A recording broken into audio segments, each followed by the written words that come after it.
querido irmão, minha querida irmã, paz em Cristo. Estamos aqui para mais um estudo bíblico e continuarmos a nossa sequência de estudos no livro de Mateus.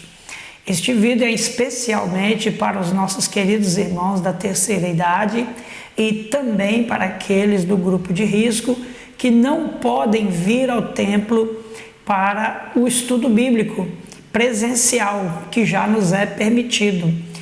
E nós estaremos nessa ocasião realizando o segundo estudo bíblico após este período aí de afastamento social. Eu quero dizer que é uma alegria, é uma satisfação, um prazer muito grande poder estar contribuindo com a sua vida e poder estar transmitindo este estudo bíblico para você nesta data muito especial. Meu querido irmão, irmã, que Deus te abençoe. Espero que esse vídeo te encontre você tendo uma vida feliz, saudável, apesar dessas questões aí do afastamento social, mas eu espero que você esteja com saúde na bênção de Cristo. Muito bom. Vamos diretamente aqui para o nosso ensino de Mateus capítulo 14. Eu convido você a ler comigo a partir do verso 1. Nós vamos ler toda a história e posteriormente nós iremos voltar e trabalhar verso a verso para entendermos todas as anuências que envolvem essa história e que nos faz entender o propósito de Deus em cada momento aqui. Vamos lá então. Capítulo 14, verso 1. Por aquele tempo, ouviu o tetrarca Herodes a fama de Jesus e disse aos que o serviam: este é João Batista, ele ressuscitou dos mortos e por isso nele operam forças miraculosas. Porque Herodes, havendo prendido e atado a João, o meteram no cárcere por causa de Herodias, mulher de Filipe, seu irmão. Pois João lhe dizia: não é lícito possuí-la. E querendo matá-lo, temia o povo, porque o tinha como profeta. Ora, tendo chegado o dia natalício de Herodes, dançou a filha de Herodias diante de todos e agradou a Herodes, pelo que prometeu com juramento dar-lhe o que pedisse. Então ela, instigada por sua mãe, disse: dá-me aqui num prato a cabeça de João Batista. Entristeceu-se o rei, mas por causa do juramento e dos que estavam com ele à mesa, determinou que lhe dessem, e deu ordens e decapitou a João no cárcere. Foi trazida a cabeça num prato e dada à jovem, que levou a sua mãe. Então vieram os seus discípulos, levaram o corpo e o sepultaram. Depois foram e anunciaram a Jesus. Amém? Eu quero orar com você. Pai, no nome santo de Cristo, consagramos a Ti esse momento de estudo bíblico, pedindo a bênção do Teu Espírito Santo para que nos dê conhecimento, para que nos dê discernimento, Pai, e que nos ajude, meu Pai amado, em todo o percurso desse estudo, para que sejamos fortalecidos no Senhor com este ensino, em nome de Jesus. Muito bom. Olha, que história triste, que história desagradável. Um homem de Deus, uma pessoa do bem, uma pessoa que estava ali para fazer as pessoas lembrarem de Deus, e porque proferia a verdade e não corria da verdade, acabou com a sua cabeça numa bandeja, num prato, em motivo de uma dança e uma promessa mal feita. Desta forma, e termina de forma trágica a história de um vencedor. João Batista, um homem que teve uma vida excêntrica, diferente de todos, vivia em lugares ermos, morava em deserto, comia mel silvestres e se vestia de forma diferente de todos.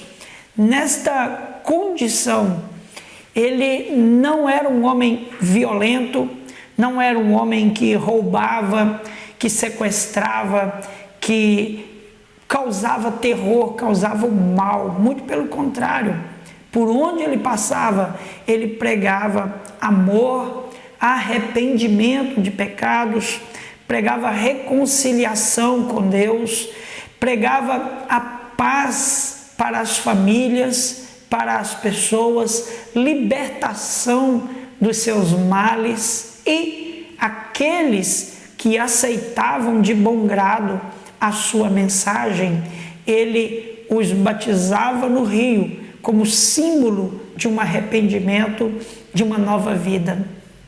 E ele teve o privilégio de batizar o Messias, o Cordeiro de Deus, Jesus Cristo, aquele a quem, após ter sido batizado, desceu o Espírito Santo sobre ele de forma visível, e o Senhor mandou uma voz que dizia: "Este é meu filho amado, em quem me comprazo". João Batista viu tudo isto, e agora, por consequência de uma verdade, de ter denunciado o pecado na vida do tetrarca, ele foi encarcerado. E aí, por consequência desta festa, ele perdeu a sua cabeça. Mas vamos conhecer um pouquinho melhor esta história e desfrutarmos dos ensinamentos que ela traz para mim e para você. O verso 1 diz assim: por aquele tempo ouviu o tetrarca Herodes a fama de Jesus. Bom, em primeiro lugar, um tetrarca é um governante que tem a responsabilidade de governar 4 províncias. Províncias naquela época seriam como se fossem estados. Seria como se fosse um governador de 4 estados, sendo que a Judéia era um deles. E ele era considerado tetrarca porque o seu governo se estendia por muitas regiões, muito embora ele estivesse lotado ali em Jerusalém naqueles dias. E ele conheceu acerca da fama de Jesus. E qual era a fama de Jesus? Era que ele ressuscitava mortos, era que ele curava os enfermos, limpava os leprosos, os surdos voltavam a ouvir, os paralíticos voltavam a andar, as pessoas tomadas por espíritos imundos eram libertas. Então a fama de Jesus era esta, de um homem que operava coisas boas na vida das pessoas e que transformava a vida das pessoas. Então era muito importante nós entendermos que a fama de Jesus se dava por consequência das coisas boas que ele fazia. Existem muitas pessoas que ficam famosas por causa dos seus malfeitos. Existem pessoas que ficam famosas por causa dos seus crimes, por causa das suas mentiras, por causa das suas atitudes pecaminosas, depravações. Existem pessoas que ficam famosas por muitos motivos, Mas a melhor fama é aquela que ocorre por consequência de fazer coisas boas. E esta era a fama de Jesus. Quando o tetrarca ouviu falar de Jesus, ele achou que fosse João Batista que tivesse ressuscitado. Isto demonstra o tanto que ele estava perturbado por causa da morte de João Batista. E nós vamos entender que ele ficou perturbado com a atitude, com o que ocorreu, embora de certa forma estivesse incomodado com a verdade dita por João Batista, mas ele ficou perturbado por ter executado um homem de Deus. O texto que nos conta aqui, ele narra a história da perturbação do tetrarca, e aí ele, logo à frente, ele vai contar para nós como o tetrarca havia exterminado com a vida de João Batista. No verso 2 diz assim, olha, e disse aos que o servia, este é João Batista. Por aí você já percebe uma perturbação, ou quem sabe até uma esperança, né, de que ele tivesse ressuscitado e tivesse as coisas voltado ao normal. Ele disse, ele ressuscitou dos mortos, por isso nele operam forças miraculosas. Em outras palavras, Herodes até de certa forma reconheceu que João Batista era um homem diferenciado. Era um homem usado, sim, de uma forma miraculosa. Por isso, o primeiro que ele ouviu falar que operava sinais miraculosos, ele logo associou a João Batista. Porém, ele estava classicamente enganado, porque João Batista haverá de ressuscitar sim, mas não era naquele tempo.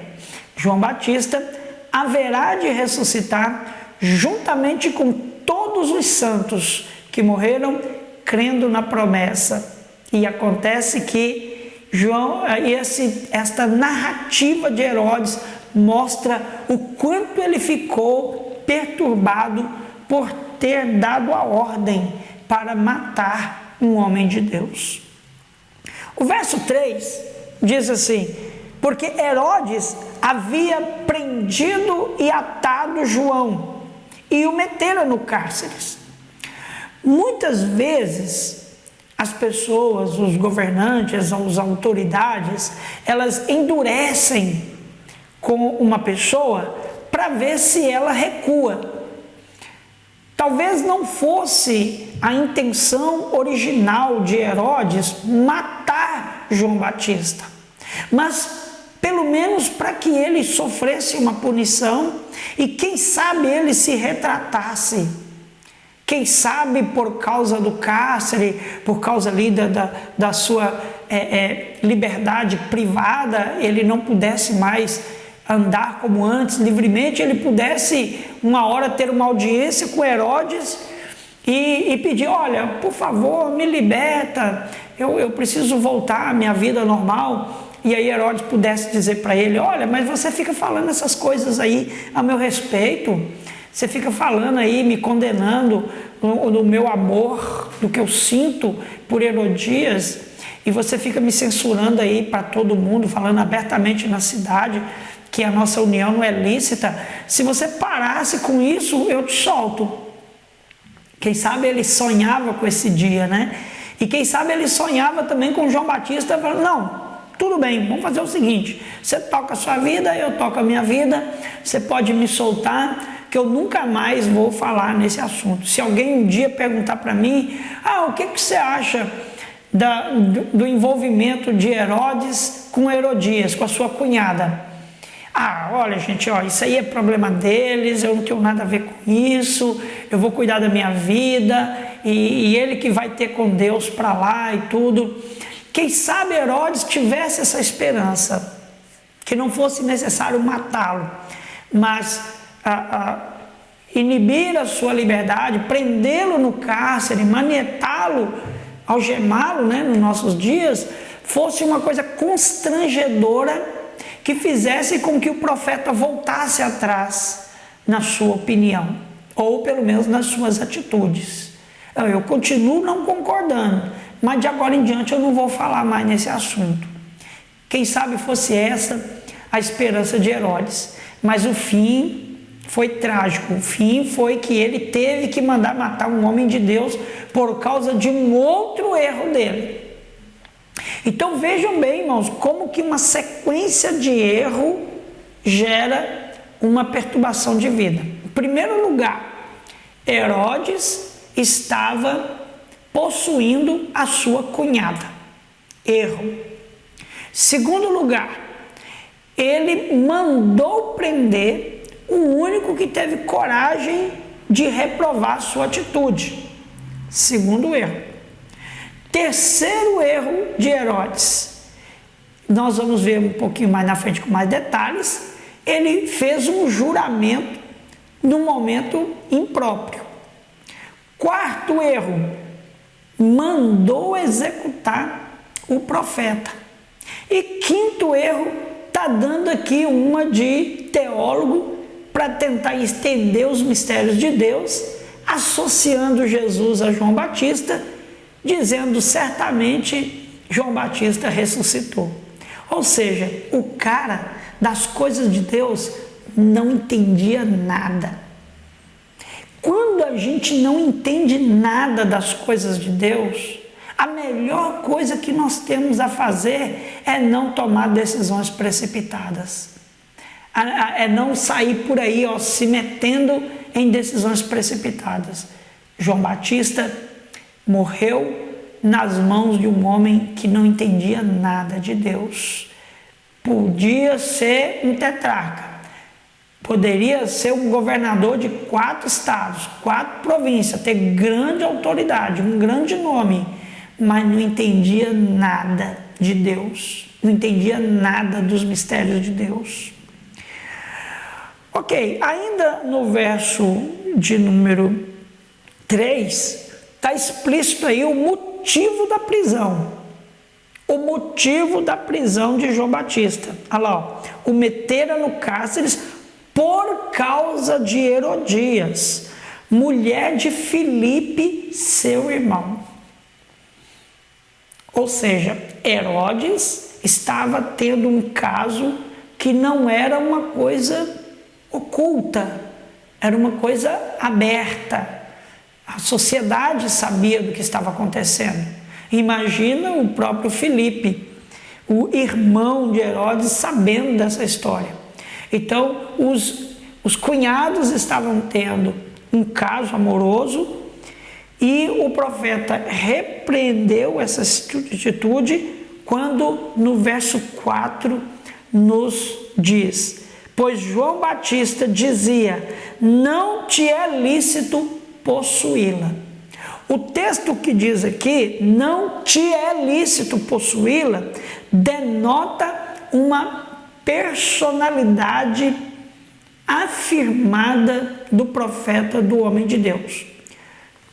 É nesse ponto aqui eu quero trabalhar um pouquinho com você. Imagina você, Deus me usa, vamos supor, eu começo, as pessoas começam a perguntar para mim na rua, na igreja, nos lugares, né?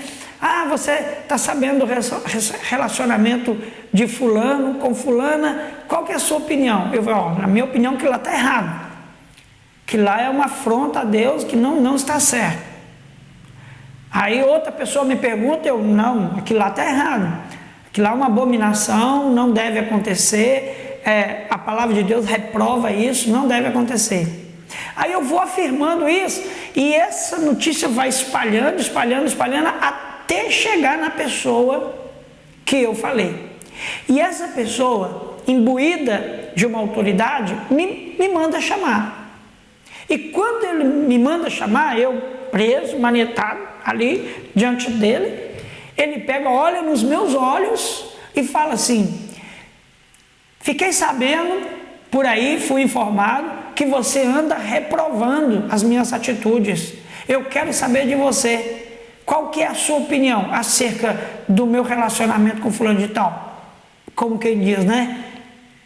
Aí, o texto, verso 4, nos mostra que João Batista não titubeou.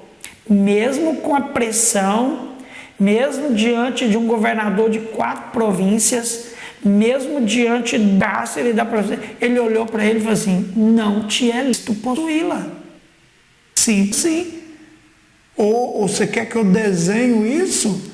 Ou quer que eu diga de outra forma? Mais claro do que eu estou te falando? Lógico que eu estou.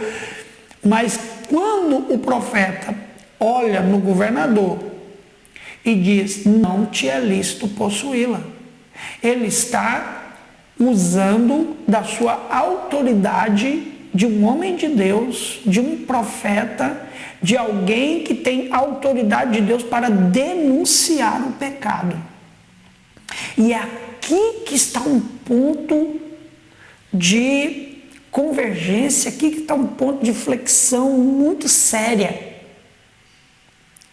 Eu preciso disto como homem de Deus, você precisa disso, nós precisamos disso diante de Deus. Autoridade espiritual para nos mantermos ao lado de Deus em qualquer ocasião. Em qualquer ocasião.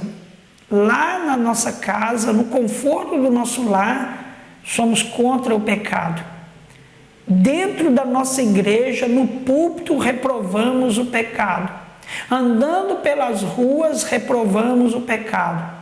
Diante das autoridades, reprovamos o pecado. Dentro da cadeia, reprovamos o pecado. Com a corda no pescoço, na forca, reprovamos o pecado. Continuamos reprovando o pecado, não importa o que faça o mundo. E é aqui que está o perigo, porque pode acontecer de homens de Deus, mulheres de Deus, pessoas que creem no Senhor e que confessam a Cristo e que denunciam o pecado, na hora da pressão, na hora que aperta a pessoa, estão falando isso aí? Não, é porque me entenderam mal. Na verdade, não foi bem isso que eu quis dizer. Não, peraí, vamos negociar aqui, o que você quer? Eu quero que você retire o que você falou, mas retiro, você cuida da sua vida, eu não tenho nada a ver com sua vida, continua sua vida para lá e tal.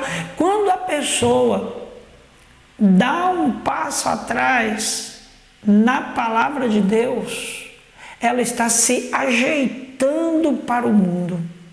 Ela está cedendo à pressão do mundo.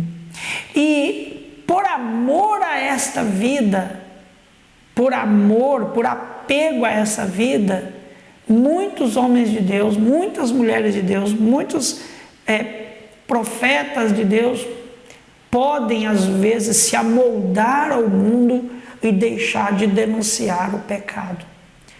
Nós precisamos, irmãos, eu e você, pedimos personalidade do Espírito Santo de Deus para manter a nossa postura, quer seja no conforto do nosso lar, quer seja na proteção dentro da nossa paróquia, entre os nossos irmãos, quer seja nos lugares ermos ou nos lugares mais perigosos, que a nossa vida está sendo colocada em risco, mantermos a nossa postura de homem de Deus e de mulher de Deus. Esse grande confronto está prometido, por exemplo, quando vier a marca da besta, por exemplo, e que cada um fala que vai ser de um jeito, não importa. Esse grande confronto estará sendo colocado diante do ser humano quando ele tiver que decidir, porque sem a marca da besta você não poderá comprar, vender, negociar e viver. Mas com a marca da besta você vai poder estar livre para viver suas coisas. E aceitar a marca da besta significa romper com Deus. E não aceitar a marca da besta significa romper com o mundo. E aí, qual que você vai escolher? Qual que eu vou escolher? Qual que nós iremos escolher? Por amor a esse mundo, por apego às coisas. E aí, às vezes, pressão vão vir de todos os lados. Não, faz isso logo, que lá de ser bobo, uma marquinha à toa, nada a ver e tal. E aí vem toda aquela pressão para você ceder. Pense bem nisso.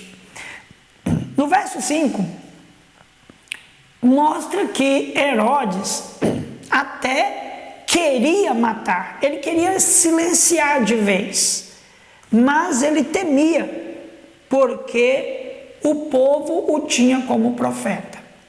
Então a intenção original dele não era só dar uma pressãozinha não, como nós fizemos uma ilação, ou fizemos uma possível, variáveis das possibilidades das intenções de Herodes. Mas o texto 5 já revela que a intenção de Herodes era realmente calar a voz do profeta, para que esse pudesse não atrapalhar mais a sua vida. E eu sou governador, eu sou poderoso, eu sou isso, aquilo, outro, por que eu não vou calar a boca de um coitado como esse daí? Mas ele não fez isso, ou não fez imediatamente isso, porque ele tinha medo da reação popular. Porque um homem que fazia bem e fazia coisas que o governo não dava conta de fazer, que era curar as pessoas e trazer paz e tranquilidade e segurança espiritual e até humana para as pessoas, ele temia o que o povo poderia fazer, então ele achou melhor não matar. Mas vai deixando esse cara lá para ver o que faz. Verso 6. Ora, tendo chegado o dia natalício de Herodes, no dia do aniversário de Herodes, ele promoveu uma festa, promoveu um banquete. Convidou suas autoridades, os seus amigos, convidou as pessoas para estarem ali com ele.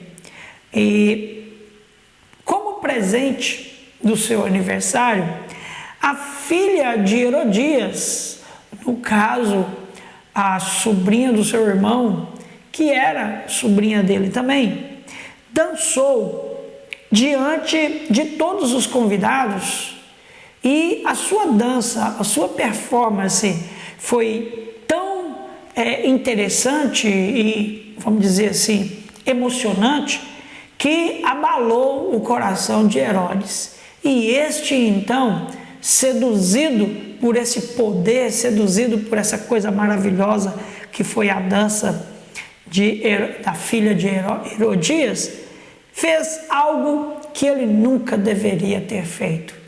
Fez uma promessa que, de certa forma, lhe custou muito caro. E isso está registrado no verso 7. Diz assim: pelo que prometeu com juramento dar-lhe o que pedisse. Herodes ficou tão encantado com a dança da sua sobrinha, no caso, que ele perdeu os sentidos, perdeu a noção de governador.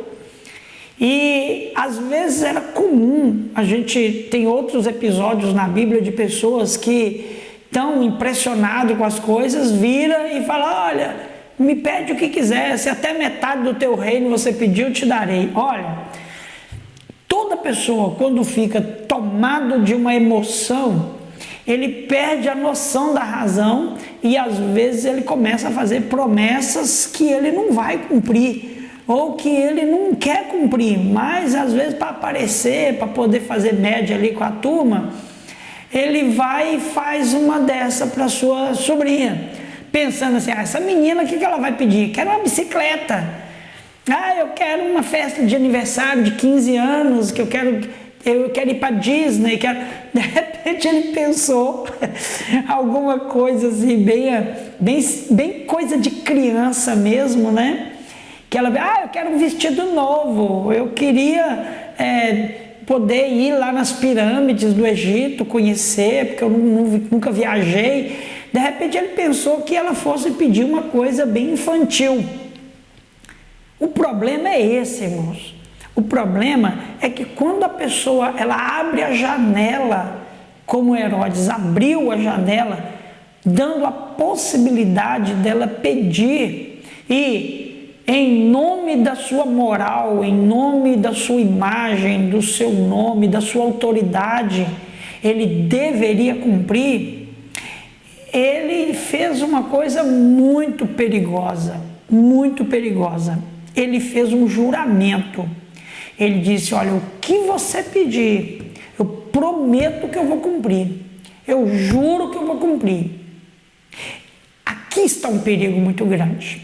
E é aqui que eu quero ler com vocês alguns textos na Bíblia que falam sobre juramento e que nos manda tomar muito cuidado com essas coisas. Em Eclesiastes, capítulo 5, verso 4 e 5, diz assim: quando você fizer um voto, cumpra-o sem demora, pois os tolos desagradam a Deus. Cumpra o seu voto. É melhor não fazer o voto do que fazer e não cumprir. Olha bem o que esse texto está dizendo. Quando você faz um juramento, quando você faz um voto, você chama Deus como testemunha. Você chama Deus como juiz. E aí, se você fizer o voto e cumprir, então Deus vai ver que você honrou o que você prometeu. Mesmo que o que você prometeu traga consequências ruins. Mas já foi ruim você ter votado. Ainda mais um voto aberto. Um voto aberto. Ou seja, você fica refém daquilo que a pessoa for pedir, que foi no caso dele. O que é um voto fechado? Um voto fechado significa ele talvez virar e falar assim: ó, minha filha, eu fiquei tão emocionado com a sua dança aqui, que eu prometo para você que eu vou dar um banquete no dia do seu casamento. Isso é um voto fechado. Muito embora ainda é perigoso. Por quê? Já que é ele que vai dar o banquete, se fosse nós que fôssemos dar o banquete, a gente ia convidar 200 pessoas. Já que é ele que vai dar o banquete, eu quero 2.000 pessoas no meu casamento. Ele jurou, vai ter que cumprir. É um voto fechado, mas perigoso ainda. Para ser bem mais fechado, ele deveria falar assim, poderia falar assim, ó, aqui ó, eu prometo para você que eu vou dar um banquete para 500 pessoas no seu casamento. Aí fechou todas as possibilidades. Mas o melhor ainda é não prometer, não precisar de promessas, não precisar de juramento. E a pessoa, quando ela está empolgada, ela faz juramentos perigosos. E o texto diz, é melhor você não fazer do que fazer e não cumprir. Porque se você não cumprir o que você prometeu, você tem Deus como juiz sobre o que você fala. E aí é perigoso para você. Há uma diferença em você fazer um voto e você declarar um plano, um sonho. Há uma diferença muito grande. Se eu chego para minha filha e falo assim, eu prometo que no seu casamento eu vou te dar um carro de presente. E o carro que você escolher, isso é perigoso. Mas se eu virar para ela e falar assim, filha, eu tenho um sonho, eu tenho um plano, se tudo der certo, eu quero te dar um carro de presente. É diferente. Mas mesmo assim, para não gerar aquela expectativa nas pessoas, Tudo aquilo que você deseja e sonha, é melhor você guardar no seu coração. E quando chegar o dia, cumpra aquilo que você planejou. Mas não precisa jurar. E talvez também não precisa você revelar o seu plano, o seu sonho. É melhor você guardar seu coração e cumprir se der condições. Mateus capítulo 5, verso 37 diz assim: esse texto aqui, ele é a conclusão de um texto que fala exatamente sobre juramento. Mateus 5, 37 diz assim: seja o seu falar sim, sim, e o seu não, não. E o que passar disto vem do maligno.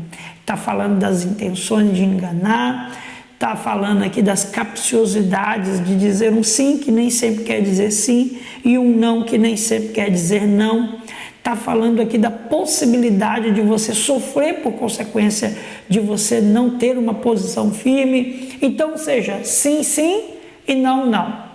E isto você precisa de exercitar esta capacidade se você não consegue tê-la definida. Pede para as pessoas que estão ao seu lado te ajudar nesse ponto. Pede para as pessoas que estão do seu lado. E não feche os seus ouvidos, principalmente às pessoas que estão do seu lado, quando elas te criticam. Quando elas disserem para você que você está sendo uma pessoa de duas palavras, olha, você tem sido uma pessoa de duas palavras, e assuste com isso. E procure saber, como assim? É porque você fica prometendo que vai fazer isso assim e você não cumpre. E você não faz. Você disse que ia fazer isso, isso, isso e não fez. E é necessário que você faça uma reavaliação das suas posturas diante dessa situação, para que você não fique conhecido como uma pessoa de dupla palavra, que você promete, mas não cumpre, que você fala, mas não age. É muito melhor você não falar e agir, não prometer e cumprir, do que viver falando, viver prometendo, viver cumprindo e não realiza. No caso de Herodes, ele fez uma promessa aberta. E aqui está o perigo: nunca faça promessa aberta. Pede o que você quiser que eu vou te dar. Em meu nome, eu juro. Cuidado com isso. Ainda tem um texto de Provérbios, capítulo 20, verso 25. Provérbios 20, 25. Diz assim: é uma armadilha consagrar algo precipitadamente e só pensar nas consequências depois que se fizer o voto. Presta bem atenção no que você está fazendo. Vou te dar um exemplo bem simples. Você pega e fala assim: olha, esse mês eu não vou comer carne vermelha o mês inteiro. Não vou comer carne. Não é carne vermelha. Não vou comer carne. E aí é o mês do seu aniversário. E o pessoal vai e prepara uma surpresa e faz um churrasco no dia do seu aniversário. Você vai ter que ficar comendo alface no churrasco do seu aniversário. Isso significa, é uma armadilha consagrar algo precipitadamente e só pensar nas consequências depois que se fizer o voto. Nós temos o caso de Jefté na Bíblia. Ele disse, quando ele estava na guerra, ele disse que se ele vencesse a guerra, ele não precisava desse voto. Deus já tinha prometido a vitória. Mas ele foi e fez o voto. Se Deus nos fizer vencedor, quando eu voltar para casa, a primeira coisa que me sair ao encontro, isso eu vou consagrar para Deus. Consagrar para Deus significa colocar no altar lá. Ele pensou que via ao encontro dele um bezerrinho, um cordeirinho, o primeiro animal que ele visse. ele ia consagrar para Deus. Quando ele voltou para a guerra, quem veio correndo ao seu encontro foi sua filha. Quando ele viu que a sua filha veio ao seu encontro, ele falou: pronto, agora eu vou ter que matar minha filha. Vou ter que consagrar minha filha no altar de Deus, eu prometi. Eu fiz uma promessa, agora eu vou ter que cumprir. E aí, o que aconteceu? Aconteceu que ele ia matar sua filha, porque ele prometeu. E aí, para que ele não matasse a sua filha, ele virou para ela e falou assim: olha, minha filha, eu consagrei você a Deus. O certo era eu te matar, mas como eu não vou te matar, você nunca poderá se casar, porque você será virgem para sempre para Deus. A menina ficou destruída. Leia essa história para você ver. Está lá no livro dos Juízes. A menina ficou destruída por causa desse voto do pai dela. E ela pediu ao pai um prazo. Não, me dá um prazo para me chorar então a minha virginidade aí. Aí ela chamou as amigas dela, foi para um lugar e foi lá chorar. Parece que foi uns 7 dias chorar a sua tristeza, a sua derrota. Porque ela devia ter muitos sonhos de casar, de ter filhos e tal. Mas porque o seu pai a consagrou sem ela saber. Se ela soubesse, ela não ia encontrar seu pai nunca. Mas ela teve que ficar virgem pro resto da vida, porque o seu pai a consagrou. Imagina você, não pensou nas consequências. Então é uma armadilha, é um perigo você ficar consagrando coisas sem pensar nas consequências. Melhor você não fazer isso. E aí Herodes vai e faz isso. Herodes cai na besteira de falar: o que você me pedir eu vou te dar. A menina deve ter ficado assim: o que eu vou pedir? Mamãe, o que eu peço pro tio? O que eu vou pedir? Não sei, me dá uma sandália nova, me dá um colar de pérolas, eu não sei o que, me dá um estojo de maquiagem novo. Mamãe, eu não sei o que pedir. A mãe maldosa, pecadora contumaz, queria continuar pecando livremente, sem ninguém ficar perturbando, mas ela queria a morte de João Batista, mas ela tinha um Herodes covardão, que não tomava atitude. Ela viu ali uma oportunidade, irmãos, e aí ela virou para sua filha e falou: filha, quer pedir uma coisa boa mesmo? Pede para o seu tio te entregar a cabeça de João Batista num prato, numa bandeja. Aí você vai mostrar que você tem autoridade, que você é uma menina que tem futuro, que você será uma grande governante e tal. Barulhou a menina. E aí ela foi até ele e falou: tio, eu já sei o que eu quero. E o bobão vai: pessoal, aqui minha sobrinha já sabe o que quer. Diga, minha filha, o que você quer que o tio Herodes faça por você? Eu quero a cabeça de João Batista numa bandeja.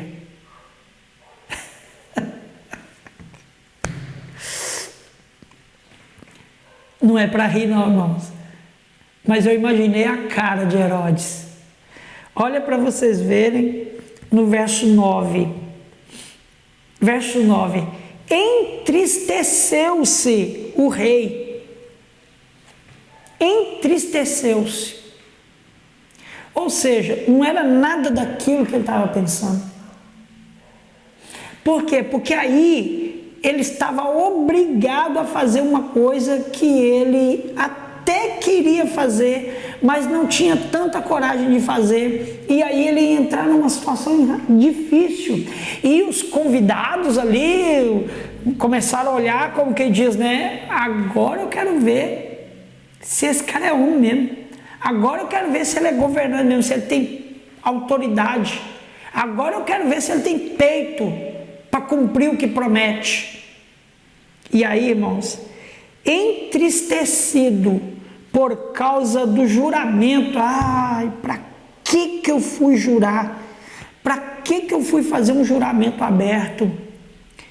E por causa dos que estavam à mesa, eu queria ver aquele sorrisão amarelo de Herodes.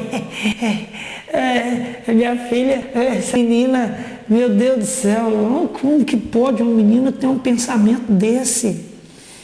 Aí, com aquela cara de tacho na frente dos empregados, chama lá os soldados que estavam lá, morrendo de vergonha, indignado, triste, porque ele engoliu seco.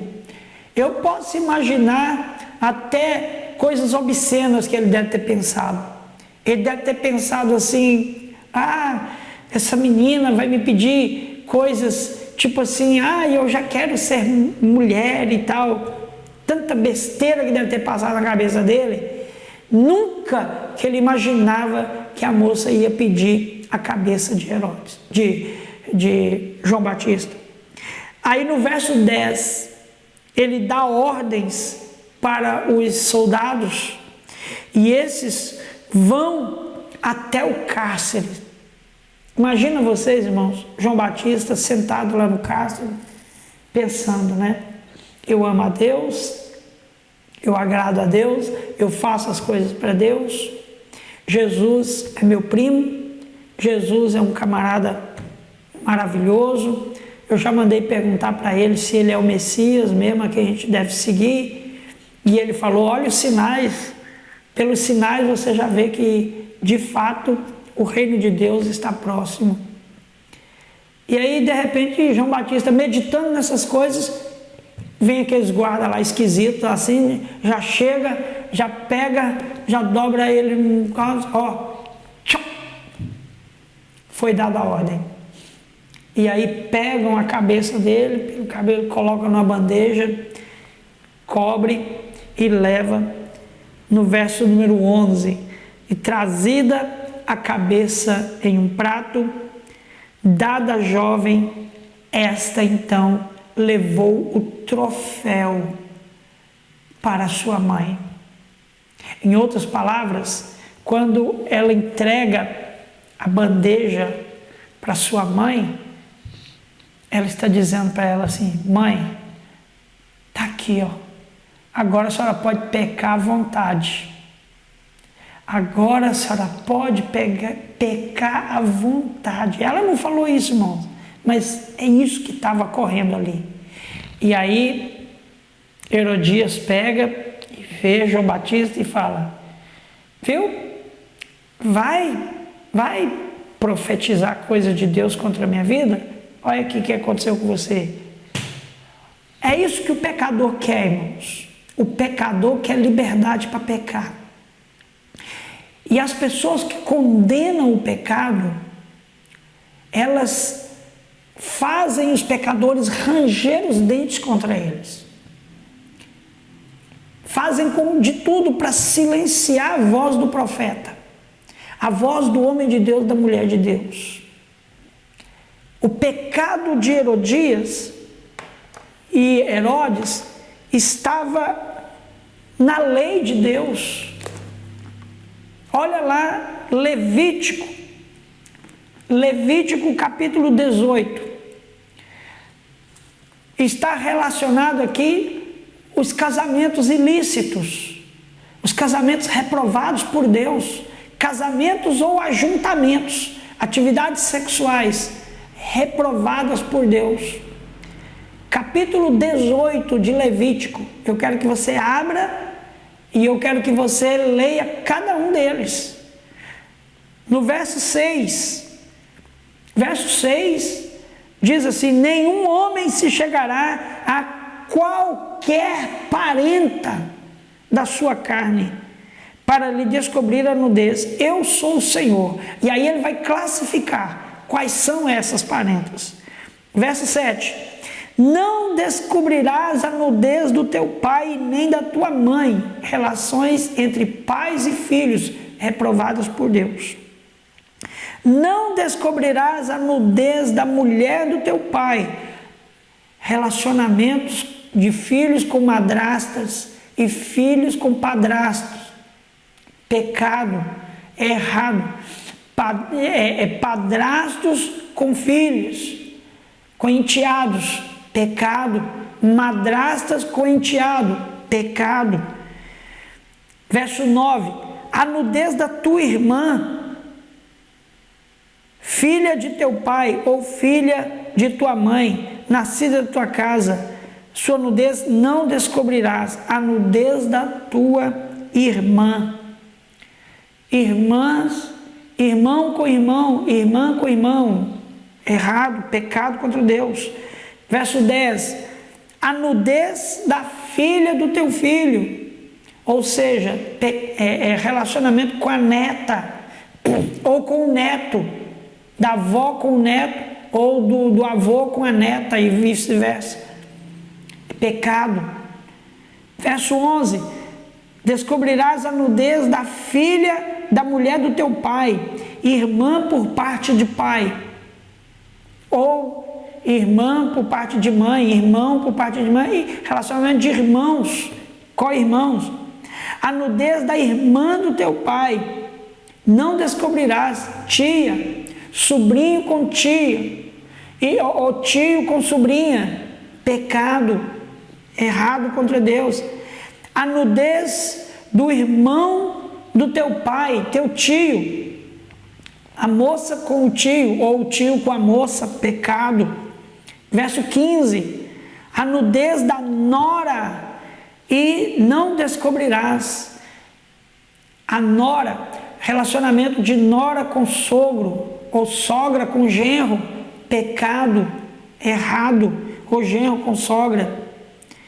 Verso 16: a nudez da mulher de teu irmão, cunhada, cunhado.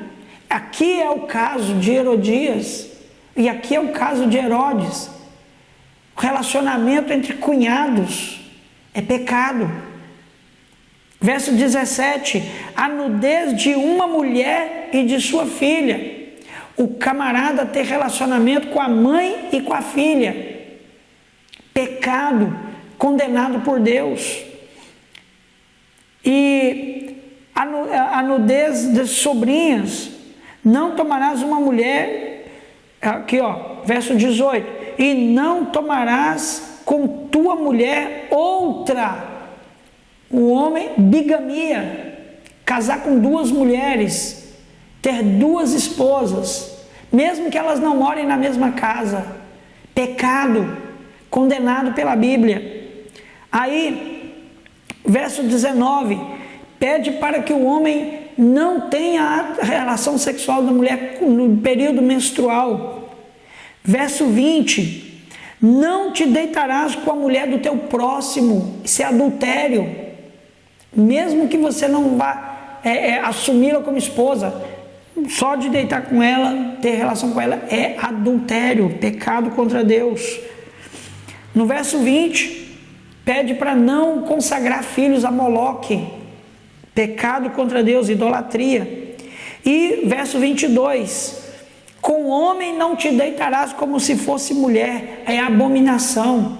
Homem com homem, mulher com mulher, pecado contra Deus, está previsto na Bíblia.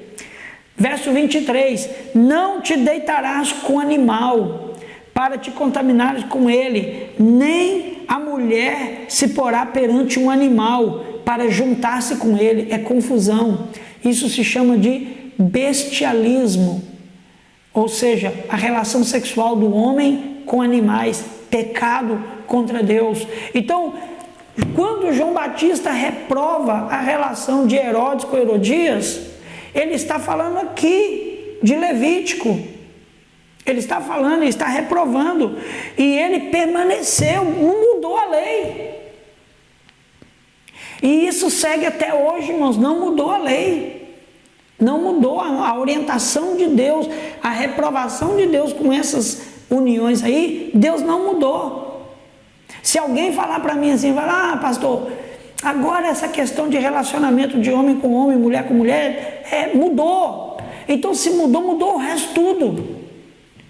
Então está permitido ter relação com animais, está permitido ter relação de tudo quanto é forma, não, Deus não mudou. O que nós não podemos é discriminar, que é diferente. Mas continuar dizendo que é errado, isso não é discriminar. Isso é dizer o que a Bíblia diz. E a Bíblia tem autoridade para dizer. Discriminar é você maltratar a pessoa, não querer viver com ela, não querer aceitá-la na sua casa, conversar e tudo mais. Isso. Agora, não significa que eu concorde, que eu mudei meu entendimento da Bíblia, ou que a Bíblia mudou o meu entendimento. A Bíblia mudou e por causa disso agora eu não posso reprovar mais. Pecado é pecado, ponto final. Não significa que eu tenho que bater, maltratar, chutar, humilhar, não. Eu continuo dizendo, não concordo. Não concordo. Então é isso que aconteceu com João Batista. Porque ele reprovou algo que a Bíblia condena. E aí, por consequência disso, ele perdeu a cabeça. Agora, eu prefiro perder a cabeça porque reprova as coisas, os pecados do homem, do que perder a cabeça como Herodes perdeu a cabeça. Herodes perdeu a cabeça. Era um grande governador, porém não entendia nada das coisas de Deus, não entendia mistérios de Deus. E quando o homem não entende dos mistérios de Deus e se mete a querer saber das coisas de Deus, acontece o que aconteceu com Herodes. Herodes perdeu a cabeça. E por perder a cabeça, perdeu a salvação. E João Batista perdeu a cabeça aqui, mas ganhou a vida eterna por permanecer na presença de Deus. O texto termina dizendo que foi trazida a cabeça num prato, então vieram os discípulos, levaram o corpo de João Batista, o sepultaram e depois foram e anunciaram a Jesus. O texto não fala que Jesus teve alguma reação ruim. Sabe por quê, irmãos? Porque Jesus Cristo sabe o que vem depois dessa morte. Uma vida eterna de glória, uma vida eterna de bênçãos. E é isso que eu desejo para mim, para você, que nós sejamos abençoados em nome de Jesus, que você seja fortalecido, permaneça homem de Deus, mulher de Deus, permaneça na palavra de Deus. Tenha uma semana abençoada em nome de Jesus. Semana que vem nós continuaremos o estudo de Mateus capítulo 14 em diante. Um abraço, Deus te abençoe, em nome santo de Jesus.